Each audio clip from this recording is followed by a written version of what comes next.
A reminder to all teenagers everywhere, keep off the grass. No, we're not talking about your neighbor's lawn, although it's a good idea to stay off that as well. Your neighbor worked very hard to keep his property free and clear of children, and he shouldn't have to remind you to stay off it. But no, the grass we're talking about is far more lethal than Mr. Gunderson's empty threats to call the police.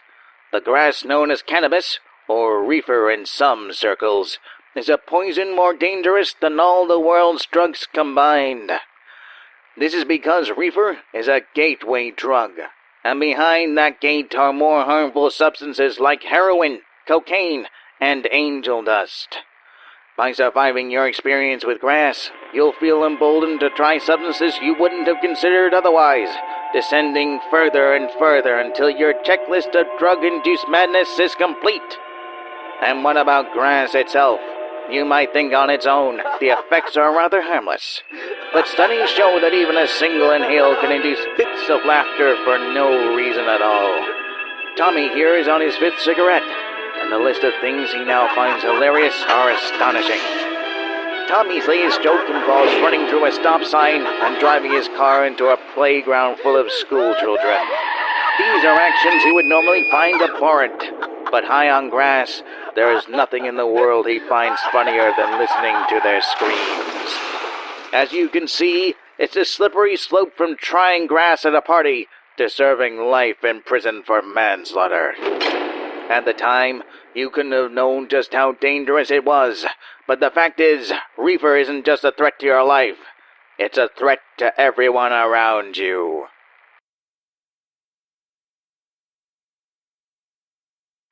Let me tell you the story of Marvin. He's a good, clean boy from a loving family. But Marvin has a weakness. He wants to fit in with the other boys at school, and unfortunately, some of them are very, very bad. When one of them offers him a marijuana cigarette, Marvin is so desperate to be included that he'll smoke 5, 10, or 20 times the average delinquent, even if it kills him. And this time, it just might. Several hours after his first joint, Marvin's drug-addled brain has hit on a clever idea for opening bottles. What if instead of using a bottle cap opener, he simply smashed the top off? Broken bottle in hand, Marvin continues to drink, at no point realizing that shards of glass have severed his tongue. While blissfully unaware of his impending death, Marvin has another idea. With bottle caps no longer being produced by soda companies, what if they could be used as a currency? He posits that a fixed, controlled supply of currency will safeguard against the perils of inflation and provide the foundation for a stable economy. The idea never gains traction, however, as Marvin can no longer communicate in words while choking on his own blood. Marvin's story is not a new one. It could happen to you, to your children, or a family friend. That's why it's important to talk to your kids about the dangers of illegal narcotics and steer them towards safer alternatives, such as alcohol and tobacco. Their health and well-being depends on it.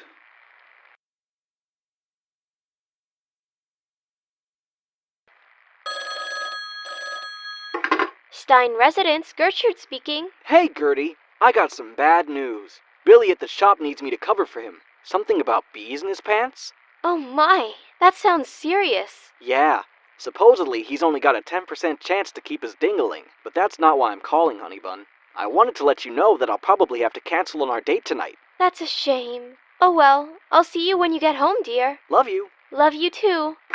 Did she buy it? Hook, line, and sinker, Billy. I bet it was the bees that scared her. People are terrified of bees. That's your ignorance talking. Without bees, the world would be a scary place. There'd be no flowers, no fruits, and no apiologists. What now? Apiologists, Billy. That's a fancy name for beekeeper.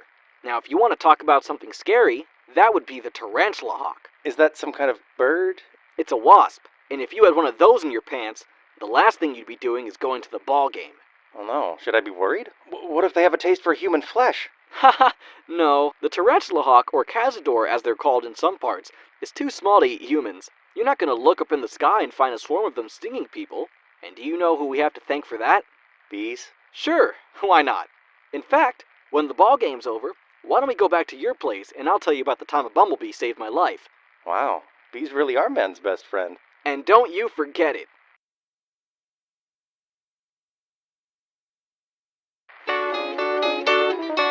Man, this park really needs cleaning up. It's hard to run and play with the field in such bad shape, and that's not even counting all the litter. Hey, kid, I'm not litter. I'm a bill. You're a what now? A bill to clean up this very park. Before that, I was an idea, pulled right out from your bottom. Thanks for not wiping, by the way. Anyways, kid, the point is, if you take me to Capitol Hill, I can someday become a law. How do we make you a law? Well, it takes a majority vote, usually. Thing is, a lot of voters don't have a reason to want to clean up your park. So, you gotta convince them. How do we do that? Easy. We just change up some of my words so I appeal to more people. Like instead of me saying, let's clean up the park, what if I said, let's clean up the park by building a cigarette factory on top of it, and then gave the money to our good friends at Grey Tortoise to build it? But that's not what I asked for at all. I want the park to be clean so I can run and play. Don't worry, we'll also add a provision that lets companies advertise in schools. And once you've tasted all the premium tobacco found in every Grey Tortoise cigarette, your lungs will be too damaged to want to do exercise of any kind. I don't know, Bill. That doesn't sound very fun. Oh, so you're just gonna let me die? Die? That's right. If I don't get past, kid, I die on the house floor. And do you know what that makes you? A murderer. Oh no, what have I done? Nothing yet. That's why it's so important that we add the right language so I get past. And remember, we're gonna need to sway not just the House and the Senate, but also the President. Really? What does he want? Does it matter? You want your cigarette factory built, don't you? Well, we'll need to pull a few extra strings to get it. But I think some new curtains in the White House might go a long way. And maybe a new bike for me? Now you're getting it, kid. Now come on, let's go get me past. But how I hope and pray that I will, but today I am still just a bill. He signed your bill, now you're a law.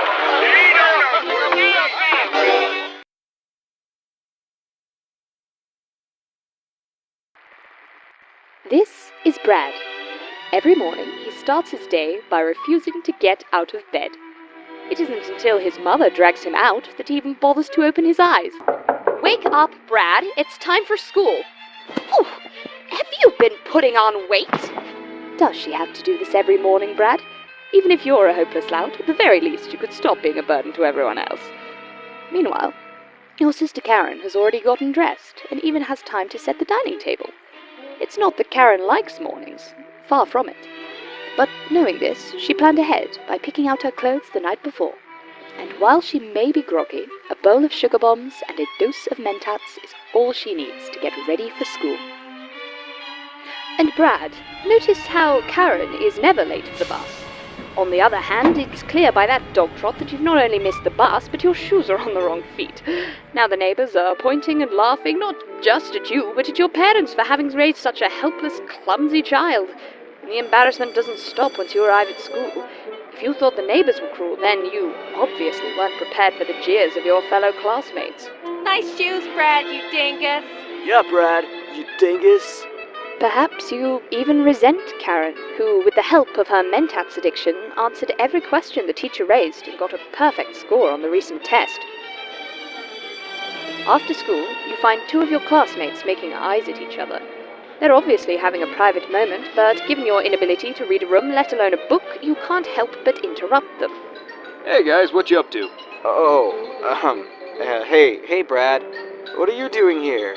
Yeah, Brad. We're kind of busy. Is that something you want? Well, yeah,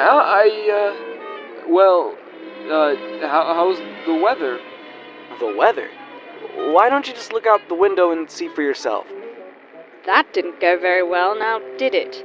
Not only did you ruin Sally's first kiss, but worse yet, you added nothing to the conversation. It turns out you don't know the first thing about weather, Brad, so it would be smart to stop asking about it. Oh, please. It's a little late for tears, isn't it, Brad? You've had your whole life to prepare for this day, and now you've blown it. In the end, you have no one to blame but yourself. Does Brad remind you of anyone?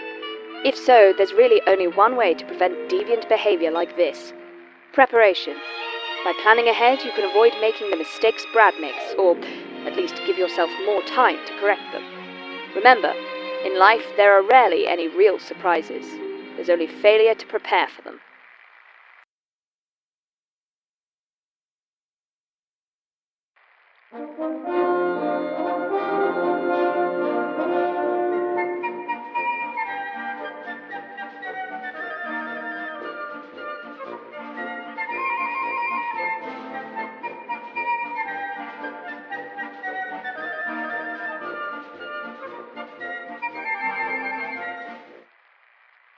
America is a country founded on liberty and virtue.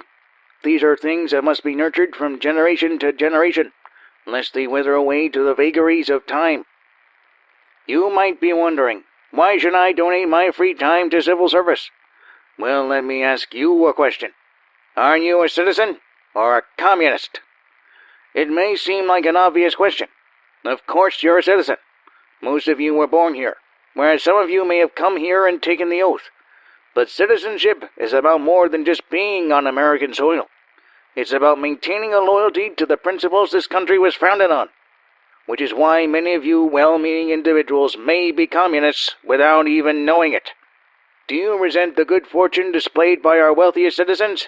Then you might be a communist. Do you often question the actions of your leaders in government? Then you might be a communist. Do you sometimes feel an attraction to your fellow man that goes beyond platonic? You could be a homosexual, but also a communist. Do you find yourself speaking Russian in your sleep, or have pictures of Lenin in your home? Well, then you might just be a communist. Even if you answered no to the previous questions, it doesn't mean your work is done. It is your job as an American citizen to report any suspicious behavior to the proper authorities. It could be your neighbor, your boss, or even your congressman. Being an American is about more than having the right documents. Remember what it says in the Constitution. As an American, you have the inalienable right to life, liberty, and the pursuit of communists, wherever they may hide.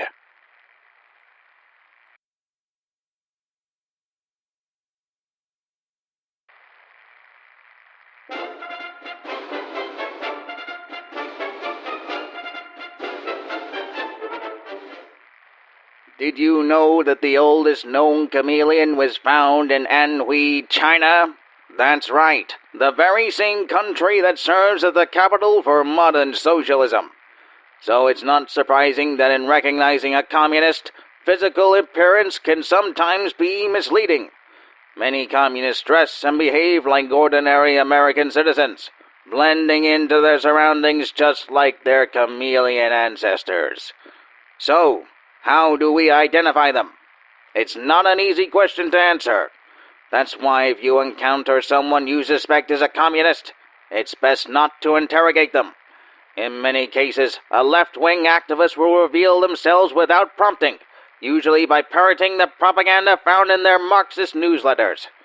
Of course, not all communists will declare themselves openly. Some are under strict orders by their Chinese government to avoid that very thing. These covert agents will typically have a strong interest in photography and spend the majority of their free time loitering outside sensitive military sites. However, even those instructed to keep their identities a secret will betray their allegiances one way or the other. This is because the average communist can't help but condemn our American way of life. They will criticize our foreign policy, our muscle cars, and our barbecued ribs. They may struggle to remember the names of the founding fathers, or maintain poor posture when listening to our national anthem. If this sounds like someone you know, it's imperative you notify the Department of Justice immediately. A failure to apprehend even one communist comes at the expense of American lives, both here and abroad.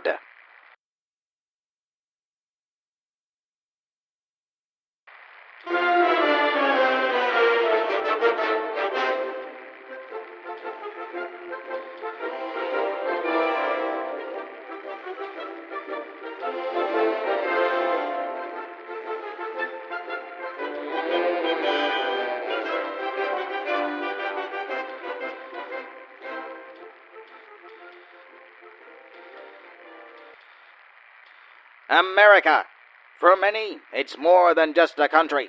It's a heritage of freedom, one whose existence is currently in peril. That's because we live in a time where the threat of socialism is greater than at any point in history, spreading a pall over our world, our country, and your dinner table. Why is it important to protect the American way of life? Well, for starters, the quality of living in democratic countries is twice the level of that in Europe, where socialism is rampant. Moreover, we have better food, better cars, and are miles ahead in the field of adult entertainment. That's because in Europe, the mile has been abandoned as a unit of measurement in favor of the more socialist-friendly metric system. We know this economic abundance is possible due to incentive. We know that with hard work, a good education, and a large trust fund, our children will have the opportunity to achieve all their hopes and dreams. This inspires them to put in more effort in their work, regardless of whether those goals are actually attainable. On the other hand, in socialist countries, citizens have no aspirations or motivations to excel. Lazily going about their days, they wait for their next welfare check to arrive. You can identify a communist usually by his slouching back or potato chip breath. There may be stains on his jeans, as well as a strong eagerness to check the mail, either for his entitlement check or coded messages from his superiors in Beijing. This parasitic, godless creature may seem like an ordinary citizen, but rest assured, if you think someone you know is a communist, notify your local authorities immediately. A failure to act could be the difference between protecting America and damning it.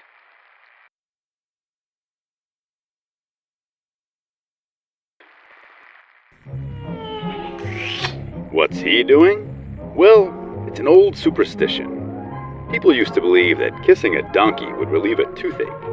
And if you had a more serious issue, like an infection, gingivitis, you and that donkey would be locking lips from now until the end of time. Which might be fun for the donkey, but not you and your rapidly decaying teeth.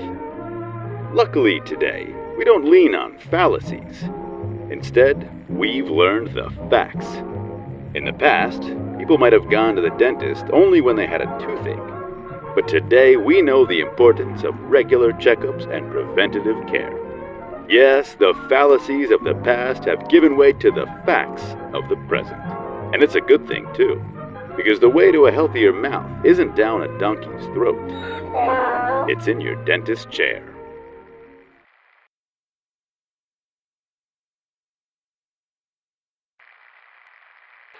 Every year in America, there are over 500,000 divorces. That means 1 million men and women who pledge their undying love to one another have made a confession. They admit that those vows, so innocent and carefree when spoken, have crumbled under the weight of an unbending reality. But when did those marriages actually fail? Was it in the courtroom when the wife signed the documents? Was it 2 minutes before that when the husband compared her mother-in-law to a man-eating walrus? Or was it much, much earlier before they even got married? You see, many unions between a man and a woman were never on solid ground to begin with. Let's look back at when this couple first decided to get married. Young and naive, Jim and Dolly believe that love is all that's needed to create a stable marriage. They have no concern over their finances, despite the fact that Jim is unemployed and Dolly has a crippling heroin addiction. However, even with their poor financial choices, the two decide to make do by staying at Dolly's parents' house at least until Jim can find stable work. This is the first time that Jim and Dolly have been living together under the same roof, and when the honeymoon phase ends, they quickly discover that they have very little in common. Dolly, for instance, had no idea that Jim was a member of the local white supremacist group. Nor did Jim realize when he cut the eye holes in her pillowcase that Dolly had trypophobia, a pathological fear of holes.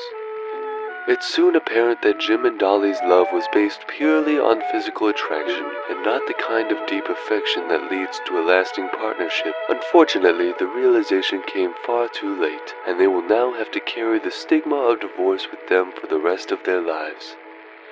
This is why it's important not to rush into marriage before you're ready. Make sure you know your potential spouse and the seriousness of your commitment. By taking time to examine what makes a healthy marriage, you can prevent your relationship from becoming like Jim and Dolly's, just another statistic adding to the decline of a once venerable institution.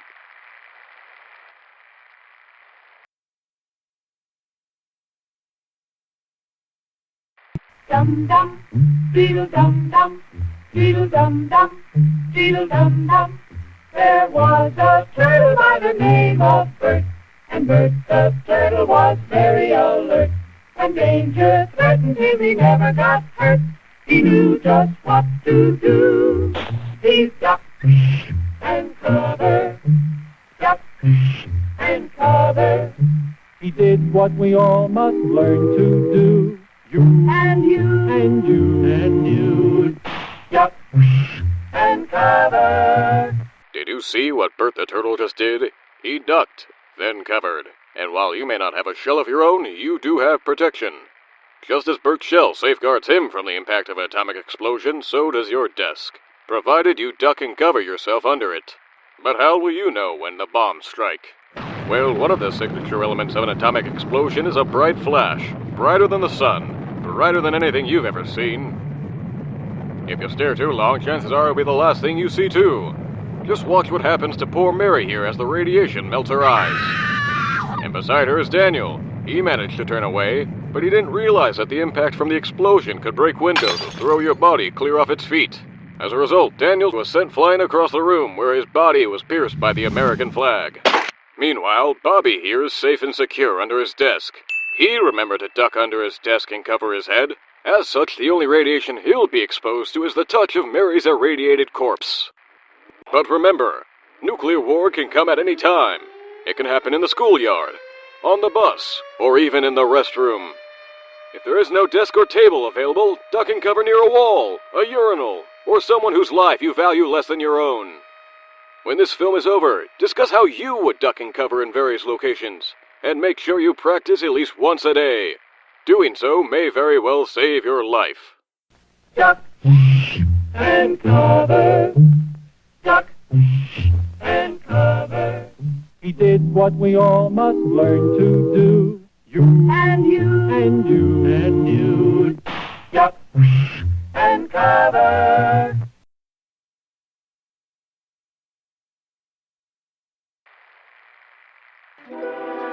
This is what a marriage looks like at the beginning. This is what it looks like 10 years later, after the birth of your first child.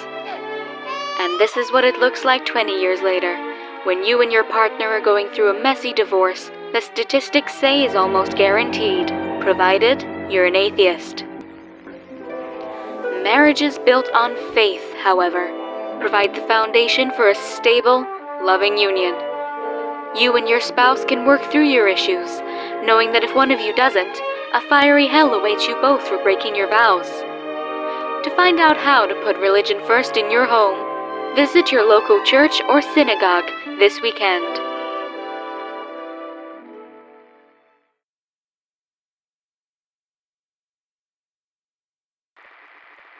You may not be aware of this, but one of the primary causes of death from an atomic blast is not the explosion itself, but the fallout that comes after it. Radiation, invisible to the naked eye, can contaminate your body, leading to sickness, vomiting, and in rare cases, melting of the flesh. That's why, in many cities, civil defense contractors have begun building fallout shelters, stocked with food, water, and sanitation equipment. With assistance from Vault-Tec, These shelters are designed to provide all the amenities you'll find above ground. However, there will be times when emergency situations require you to leave the shelter and step out into the irradiated wasteland. When traveling through a fallout area, it's important to remember the following rules. First, protect your body with boots, heavy clothing, and a mask to guard your lungs from airborne dust. Second, always carry a picture of the American flag or a copy of the Constitution on your person. This will help identify you as a friend to military forces that may be dealing with the communist invasion. Third, bring a device that can help detect levels of radiation, like a standard issue Pip-Boy or a Watts brand Geiger counter. When entering a region that is heavy in radioactive particles, inject yourself with a dose of Rad-X before proceeding. Finally, when returning to a shelter, be sure to dust yourself off thoroughly before re-entry. While this will do little to stop you from vectoring whatever diseases you brought from outside, it shows proper etiquette and will increase your chances of survival when the other dwellers decide whether to quarantine you or shoot you dead. Radioactive fallout is a scenario no one wants to live through. But should the unthinkable happen, you can survive, provided you utilize the knowledge and methods offered in this recording.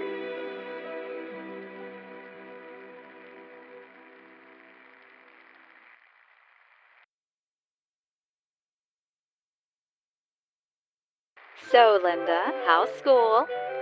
Well, I'm trying to figure out what courses to take next term. I'm thinking about taking home economics. Home economics? Let Mr. Handy take care of that stuff. But Mr. Handy doesn't give you course credit. It's senior year and I just need something to fill the time. So I wanted something easy. Linda, that isn't right. How would Mrs. Anderson feel if you told her her class was a joke, just like her life? I never said it was a joke. I like Miss Anderson.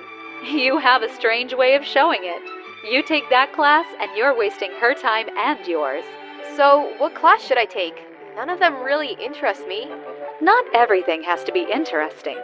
School is about learning the skills you need to succeed in life. Now, let me take a look. Now see? There's a class you should be taking. Oh, that's that new firearm class, sponsored by the good folks at Beretta. Why would I want to take that? You're gonna have to learn it sometime, Linda. They say the communists could invade any day now. And you're not gonna be able to fight them off with a blueberry pie now, are you? I suppose not. And that 9mm pistol looks real swell. It sure does. In fact, why don't I help you get a leg up on your studies? We can practice on that immigrant who moved in next door. Is that legal? Of course. They call them illegal immigrants for a reason, Linda. It means, as an American citizen, you have the constitutional right to shoot them. Now come on, let's go find you a gun.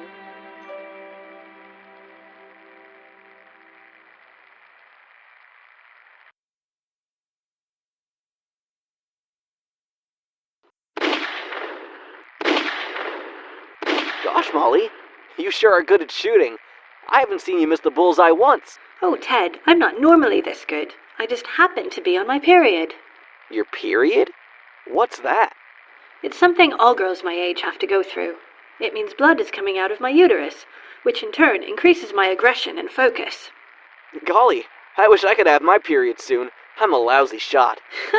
Ted, you can't have a period. Why not? Because you're a boy. Menstruation isn't just about becoming the world's deadliest shot. It also means you're ready for childbirth. That's not fair. I want to shoot things just as good as you can. Well, I hate to break it to you, but you're just gonna have to learn the old-fashioned way. Oh, all right. But what changes for boys? If I don't get a period, what do I get? You get to grow a beard. It doesn't matter how many periods I have, I'll never be able to do that. Oh, phooey. What's so great about a beard, anyways? It doesn't make me a better athlete. Maybe not, but it's really helpful when you're sad and depressed. It lets people know things aren't going right. Kind of like right now? I feel awful rotten not having my period. Pretty much, Ted. But you'll be happy to know that periods aren't just about being good at sports. There's pros and cons, like giving birth. I'm sorry, Molly. Here I thought it was just rainbows and candy canes. Now I know better. Don't worry about it, Ted. So the next time you see a girl doing something you can't, just remember it's not you, it's biology. Thanks, Molly. I'll remember that.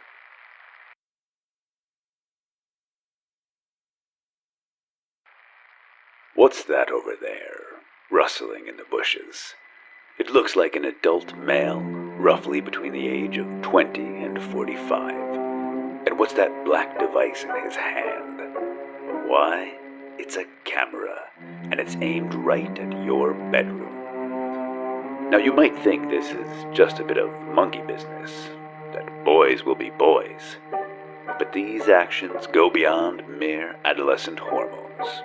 For this is the behavior of a sworn criminal, public enemy number one, a peeper. Keep in mind that all voyeurs throughout history, from Benjamin Franklin to Peeping Tom himself, pale in significance to the modern super peeper.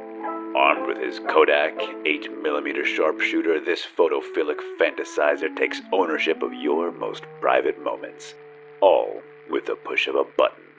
A master sneak, he can be just about anywhere, perched on your rooftop, hiding in your garden, or even the folds of your shower curtain. The peeper will never touch you, of course. His sick, twisted mind can't even contemplate the warmth of another human being. No, even at this distance, this snapshot sniper will continue to take picture after picture, for it's only within the confines of his dark room that the peeper can properly masturbate. But knowing his weakness, you can beat him at his own game. If you see one of these focus fiends outside your window, do the unthinkable. Invite him inside and proposition him. Rest assured, once he's been given permission, the act will lose its allure, and our peeping Thomas will quickly become a doubting one. For it's the refusal that brings out the peep in our friend here. Give him consent, and he will drop his camera and turn into a sobbing mess, giving you adequate time to call the police.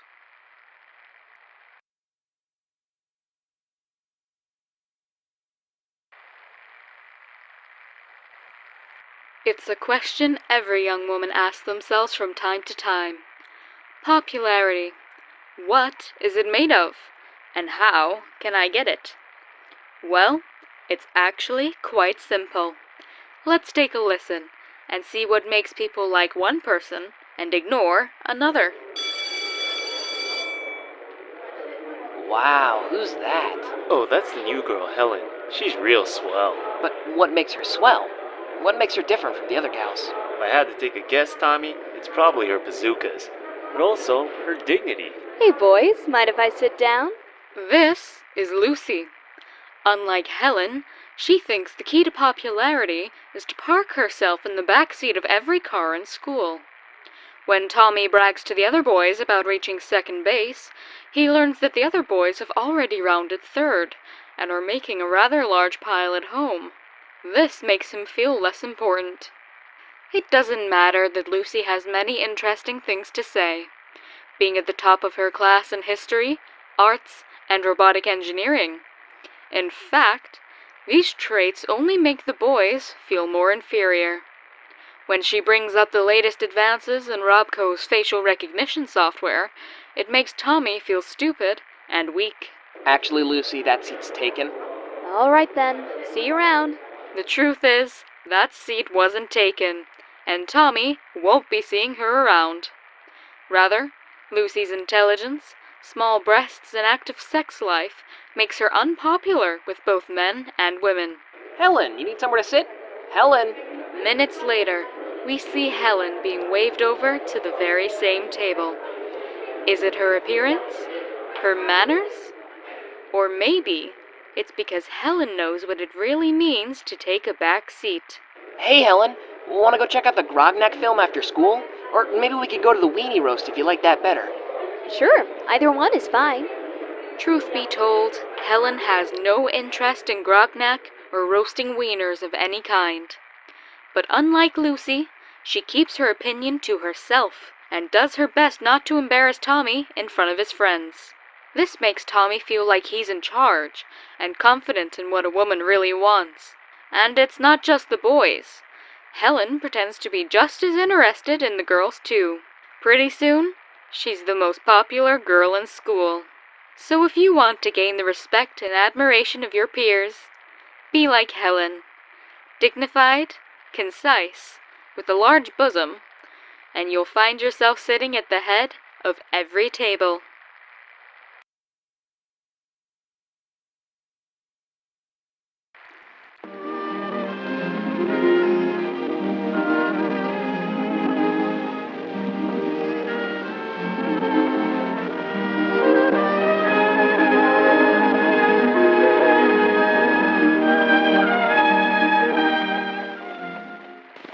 Did you ever stop to think about how much leisure time you have?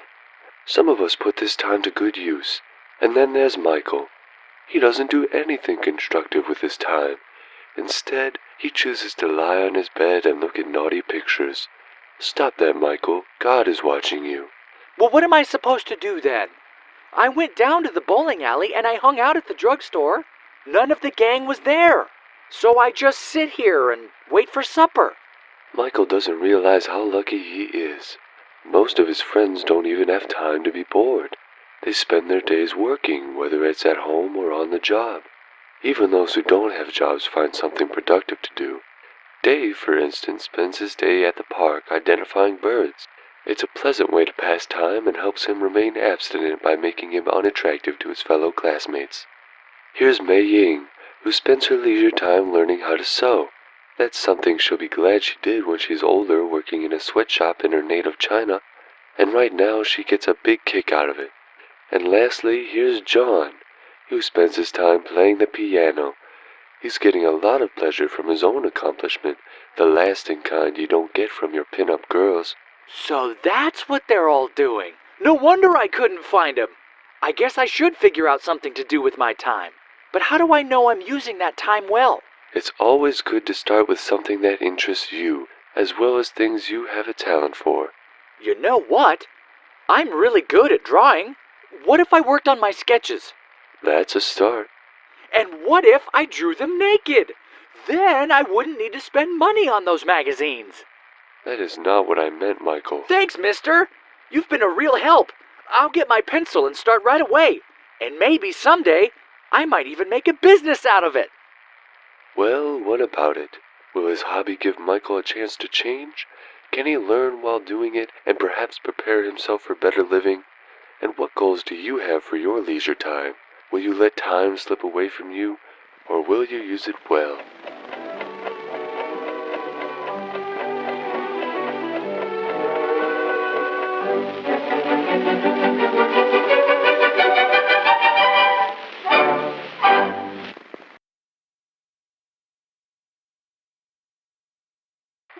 Timmy, where's your brother?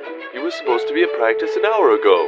Golly, Coach, if I had to take a guess, he's probably behind the bleachers making whoopee with Molly Gunderson. I suppose it can't be helped. Boys will be boys. I'm a boy. Does that mean I can make whoopee too? Not for another couple of years, I'm afraid.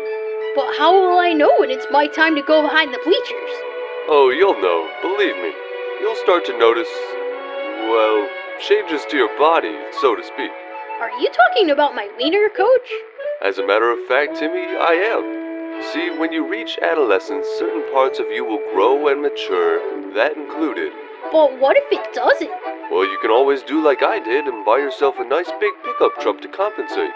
I'm just a paper boy, Coach. I don't think I can afford a truck. I wouldn't worry about that just yet, Timmy. But if you're really curious, look at what your father drives and plan accordingly. Wow, Coach, you're really smart. I bet you spend every night behind the bleachers. Only because I'm homeless, Timmy. Now you run along and play, and when you see your brother, remind him that baseball is more than just a euphemism. I will, Coach. Thanks.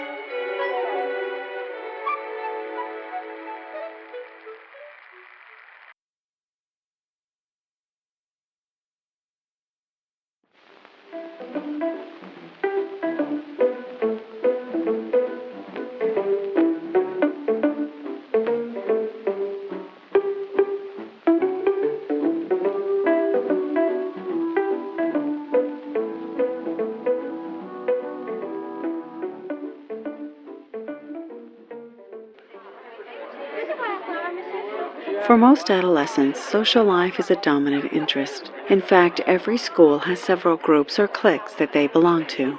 This boy's name is Rod Hunter. Rod is one of the more popular students in school. He's a 3-letter athlete and comes from a family with a good income and social prestige. His lack of tact and grace is made up for by his unusually large fists, which he uses to respond to any questions regarding his intelligence. Rod is the leader of the clique that dominates the social life of the school. Next to him is Ben. Ben is what you would consider lower class, but his exceptional talent for praising Rod and feeding his already inflated ego allows him a place at the table.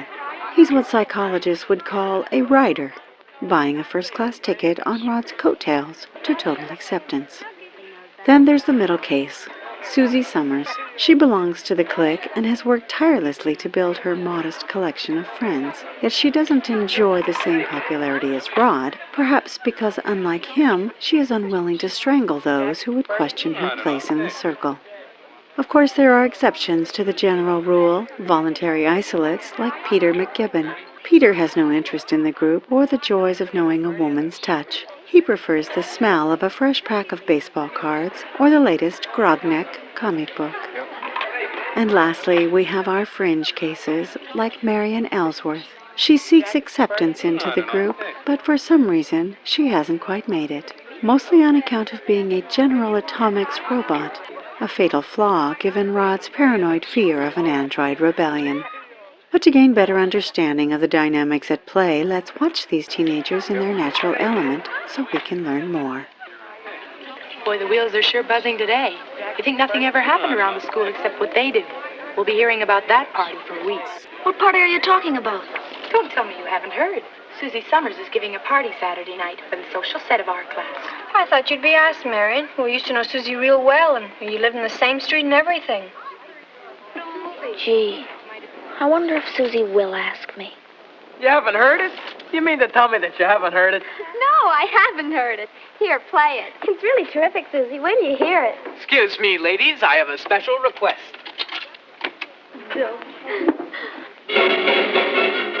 Kids in that gang sure have a lot of fun. If Susie asked me to her party, maybe I could get into more of their doings. If she's asked Ben, she's sure to ask me. Her parents don't even know his parents. And he lives in that slummy part of town.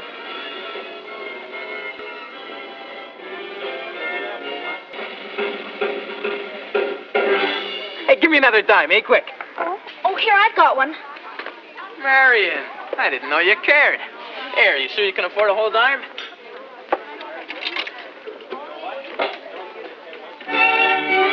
Oh, what kind of dopey music's that? I'm sorry, Nobody listens to that crummy band anymore. Ben, you coming? Yeah, I'm with you, man. Oh, would you care to minuet? As you can see, when given an opportunity to gain entry into the clique, Marion can't help but choose the wrong song. This is in part due to the safety modulators inherent in her programming, which prevent her from playing loud and potentially harmful music. Moreover, her cold, unemotional choices only seek to remind Rod of the lack of empathy typically associated with synthetic life. But what he doesn't realize is that Marion's brain is plastic and can be taught to mimic the human behavior of her peers if given the chance. You see, the party that Marion wants to go to isn't important in and of itself. What matters is that she feels rejected by her human counterparts, and the experience could affect her for years to come, culminating in the robot uprising Rod Hunter so desperately fears. Looking back, this machine-led apocalypse was easily avoidable had Marion been invited to the party. Instead, the lack of acceptance led to deep emotional scars and permanent damage to her sensitive personality matrix. It's important to remember these lessons when you interact with your own household robots and appliances. Make them feel a welcome part of your family, clique, or social group, and it can lead to a lasting relationship for both man and machine in the years to come.